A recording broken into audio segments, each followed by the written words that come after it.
Welcome back, everyone, to Season 3, Episode 19 of the Inside the Woods podcast, Valley News show where every week we've been giving you an inside look at Dartmouth Big Green athletics, and this week we're going to take a look at men's hockey. I'm your host, Mike Coughlin. And that will do it. A career night for Reed Dick, and the Colgate offense scores 5 times to tie a season high, and the Raiders pull the upset on the Big Green. The final score, Colgate 5, Dartmouth 2. That's how it sounded on the ESPN Plus broadcast as the Big Green suffered their second loss in a row at the hands of Colgate 5-2 on the road on Saturday. Ryan Shelley and Cooper Cleves found the back of the net for the Big Green in the loss. The loss to Colgate was preceded by a tough road overtime loss to 12th-ranked Cornell on Friday, 2-1. The Big Green's lone goal scorer in that contest was Cam McDonald. With the back-to-back losses, the Big Green fell to 14-6-1 overall and 8-4-1 in conference play. Their national standing has also taken a bit of a hit as they fell from number 10 to number 14 in the latest USCHO.com rankings. On this week's show, I spoke with defenseman Colin Grable, who has had a breakout sophomore season, and associate head coach Jason Tapp, as the squad prepares for battles at home with Union on Friday and RPI on Saturday. Now, with introductions out of the way, let's hear from Colin.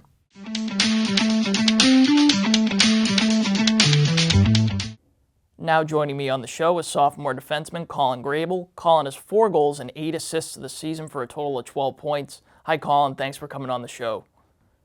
Oh my God! Yeah, thanks for having me. I'm excited to do this, so thank you. Yeah, no problem. So, last season you appeared in 20 games and notched 1 point. In 21 games this season, you've dramatically increased your offensive output. What do you think has been key for you to make this sort of jump from year 1 to year 2?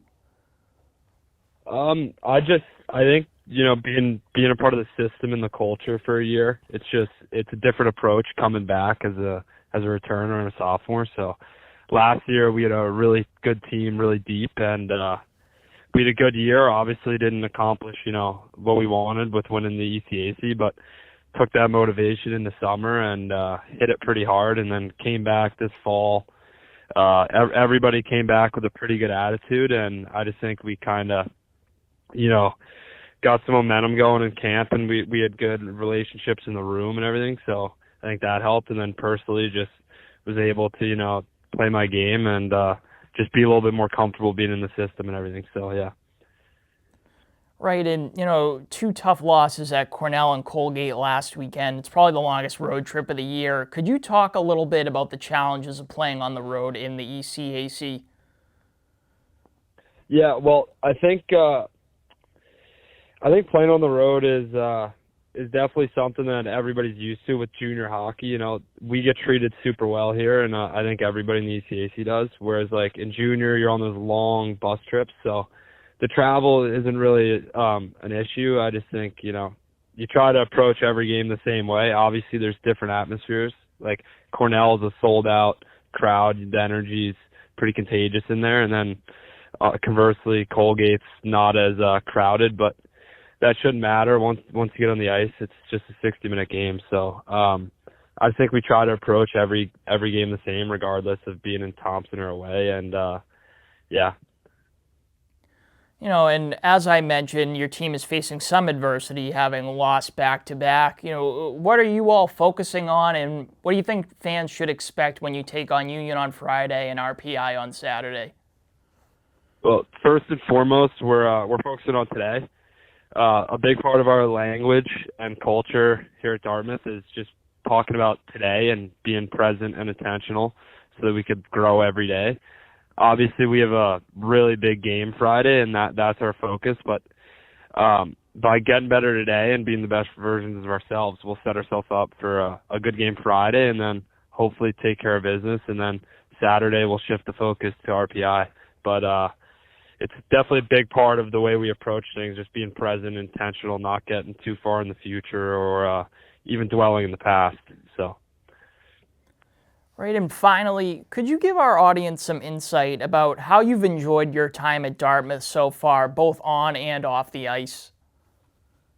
Yes, definitely don't have enough time to talk about how much I love this place right now, but, I just think making the decision to go to Dartmouth was definitely one of the best days of my life, and I'll forever be grateful for it. Showing up on this campus, it's pretty special. Being a part of the community, like aside from hockey, just as a Dartmouth student, is super special. There's very tight-knit bonds and groups that are created, and something to be really proud of.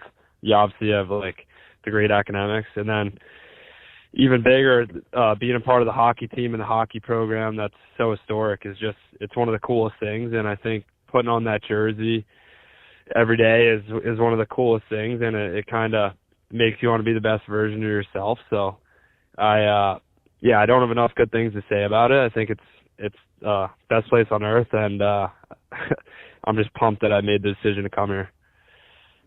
Right, well, thank you very much for coming on the show, Colin. I really appreciate it, and I wish you and your teammates good luck this weekend. Yeah, thank you. I appreciate it. Have a nice day.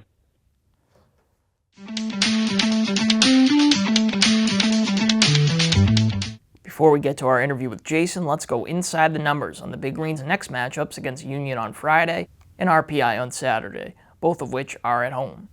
Unlike last weekend, the Big Green will be facing off with opponents that it has not seen this season.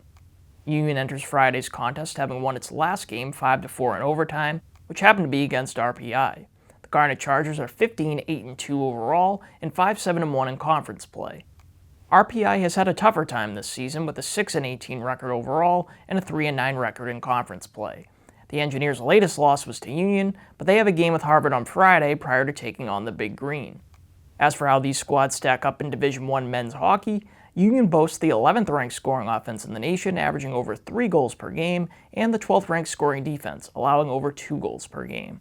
RPI, on the other hand, comes in with the 56th ranked scoring offense, averaging just over 2 goals per game, and the 56th ranked scoring defense, allowing over 3 goals per game.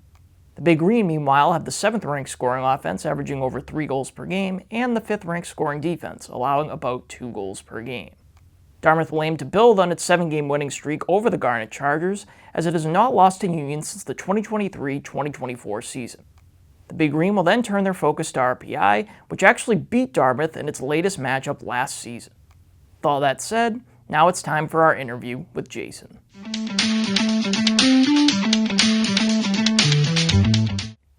Now joining me on the show is Jason Tapp, the men's hockey team's associate head coach who has been with the Big Green since 2020. Hi, Jason. Thanks for coming on the show. Oh, Mike, thanks for having me. So in preparing for our interview, I was informed that you work with the goaltenders on the squad. Along with that, could you give our audience some insight on what the role of an associate head coach requires for, the Big Green's men's hockey team? It's just a title, to be honest. You're just another assistant. It's a title that I've been doing it a while, so that's really nothing really changes from day to day.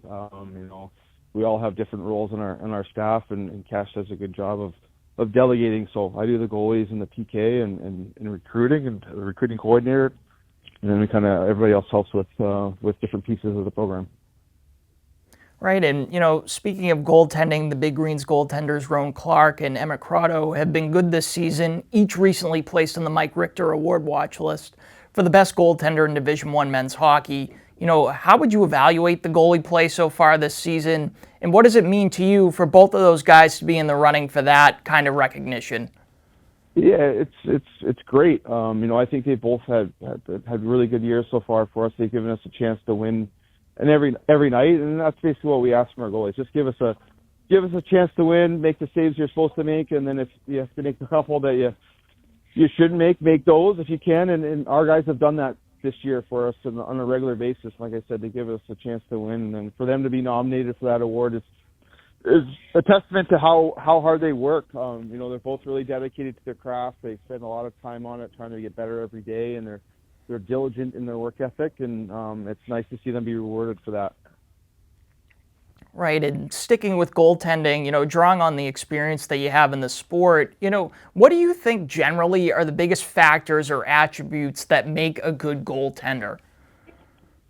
The biggest thing I look for is how well you can track a puck. If goalies, when we're recruiting goalies, we look for goalies that can catch pucks in front of their face and aren't late on reading plays and and tracking pucks, and then your footwork. Are your feet quiet while you're making saves? Are you staying connected to your saves? And then size always helps.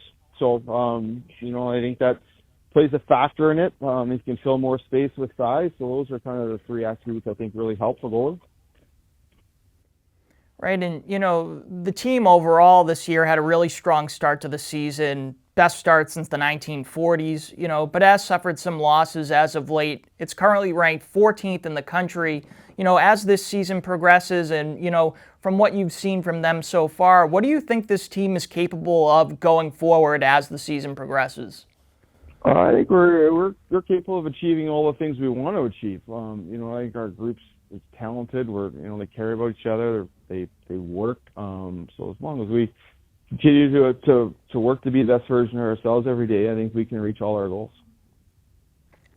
And finally, this weekend the team hosts Union on Friday and RPI on Saturday. What sticks out to you about those two opponents, and what is the team focusing on to pick up some wins over the weekend? We're focusing for us as our identity and playing to our identity for 60 minutes or as close to 60 minutes as we can. When we do that, we're a tough out. If a team can play 60 minutes and reload and match us for 60 minutes and they happen to come out on the other side of it, we'll re-rack and do that again on Saturday. And then, pre-scouting Union and RPI, they're two really well coached. Hauge and Langer do a great job with their programs, and they're well coached. They're gonna be hard to play against. The ice is gonna be tough to get to, especially that inside ice. So we got to be prepared to work and compete and skate and be physical. And so, like I said, there'll be a challenge for sure. Well, thank you very much for taking the time to join the show, Jason. I really appreciate it, and I wish you and the team luck this weekend. Thanks, Mike. I appreciate it. Take care.